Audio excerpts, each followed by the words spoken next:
Yo, what's good, y'all? Welcome back to the channel. So if you've been keeping up with the channel, as you guys know, for a while I was chasing a boost leak on my car. I ended up fixing the boost leak, and then right after I fixed the boost leak, I ended up creating another boost leak by breaking my intake. So what I did, I was putting this back together, and then I was rushing and stuff, and then this part of the intake is completely broken off. As you can see, it's moving. I don't know how good y'all can see that. But yeah, this is moving. The only reason why it's staying on is because I got zip ties on both sides of it. I got zip tie here and then a zip tie here. So I will be fixing my intake today by replacing it with a new intake. So this is the Kyle Star intake. It is super cheap. But it is one of the, like, if you have a stock turbo and you just want to upgrade your intake without breaking the bank, this is the best bang for your buck intake. But to get the best performance out of this intake, you don't use this filter right here. This is the regular, as you can see, it says Kyle Star right there on this intake, on the filter right here. You don't use this filter. The filter you use instead is a program filter. It flows a lot better, it's built a little better, it's a little bit stronger, and it's fairly cheap too. So you buy you a little Kyle Star off of eBay, and then you mix it with this program filter, and for $150, that's all I spent for these together. You got the best bang for your buck intake. So I will show you guys how to install this intake, and then I also will do like some sound clips so you can hear the turbo spool a little better. I know everybody loves those type of clips, so I will get those clips for you as soon as I install this intake. So yeah, let's get right into installing the intake. So the first steps to removing this intake, super easy. There's 4 little tabs you gotta pull off. You just take you a flathead and just pop these off. I've done this a million times in my videos too, so it's super easy. Once you got the 4 tabs off, you remove your mass flow sensor right here. You just press down and pull it out. And then this little clamp right here, you unscrew the clamp. And then from there, you can just really pull your intake box just straight out. There's the 3 grommets. You just pull it straight up, and it should pop the whole intake box out. Okay, so now from here, there's another clamp down right here.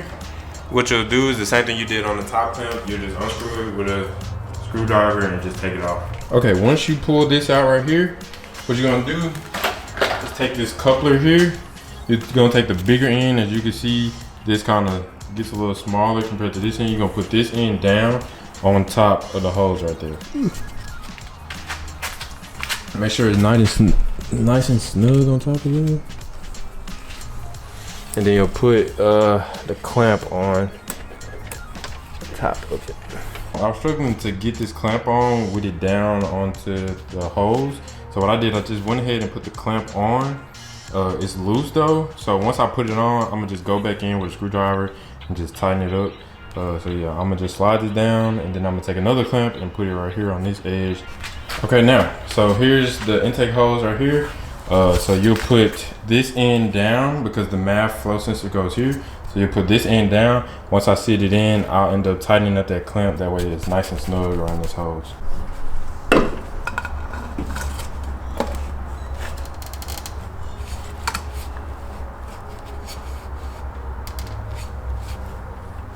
Okay, so now that we got the intake hose in, what we're going to do is take this little housing thing for the intake box, and we're going to take this little liner piece. That way there's no leaks or anything. And then what you do is you just line it up inside of this right here. I got the little grommet thing all the way around installed. And from here, there's like a small post inside the engine bay. This little black thing, the little black knob right there. So all you do is you just unscrew it, and then if you can't get it off by hand, you still can't see. Yeah, okay. So all you'll do is you'll just unscrew that with your hand. If you can't get it off with your hand, I believe it's like a 14mm or like 16mm socket, 12mm. Just use one of those sockets, and then you'll be able to screw that straight out. This is a 16mm, so you just screw it until it comes all the way off. Okay, so now you'll put the heat shield in, and then what you'll do is this point of the heat shield will go right into that post down there. Okay, so as you can see, I got it down in there. I may have to loosen up this clamp on the intake hose right here. I may have to loosen that up so I can turn it in a little bit more. That way it can fit a little better. But yeah, that's how it fits inside of the engine bay. Okay, so what I'm about to do real quick is I'm about to rework everything, loosen up this clamp and all that. That way I can turn the intake in a little bit more. But what you'll do once you line everything up right, you'll take this and you'll screw it right back onto that little post that you took it off of. So it does come with a bunch of more screws that you can replace it with, but this is OEM fit, so you might as well just reuse it. Okay, real quick, what I'm gonna do is add this little strip right here. It's another little protective strip, I guess, to not like scratch up your engine bay or something. But what you do is you just line it up along this. Maybe I should put it in before I lay this down, but hey, better late than never, you know?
So now we got everything lined up like just how we wanted to.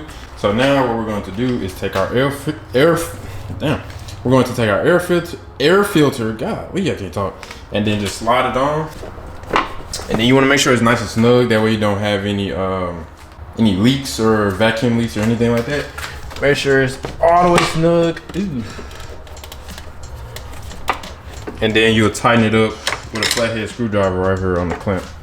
So now what we gotta do is put on the heat shield, the top. So these come with little screws. Ooh-wee. Focus.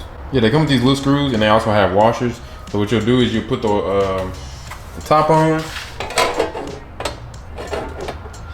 and try to line it up. And then you'll take one of the small screws and the washer and then you'll tighten it up by hand.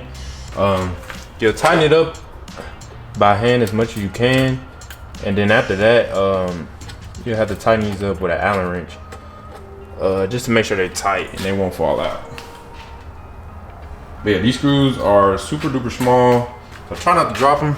Okay, so there's also this last little mounting point right here on the back side. So what I did was, I took one of the big bolts that I didn't use out of the package, and then I took a washer and one of the big bolts. And what I did was I put it in there, and then I took one of these backside little washer little things and I put it underneath and screwed it on. That way it's more stable. Like if you don't have that mounted in, the intake will move around. So make sure you put that on there, screw it tight, that way your intake is stable. Last final step for us to do is to remove the MAV sensor right here.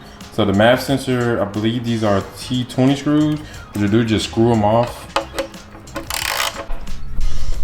All right, y'all, sorry about that.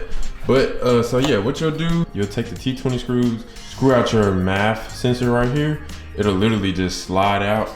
And then once it slides out, you'll be able to slide your sensor right into this little slot right here and then use the same bolts and just screw it back in. Another reason why I went with this one instead of getting like a, what is it, MST intakes, something like that. I believe those MST intakes is like $250, almost $300.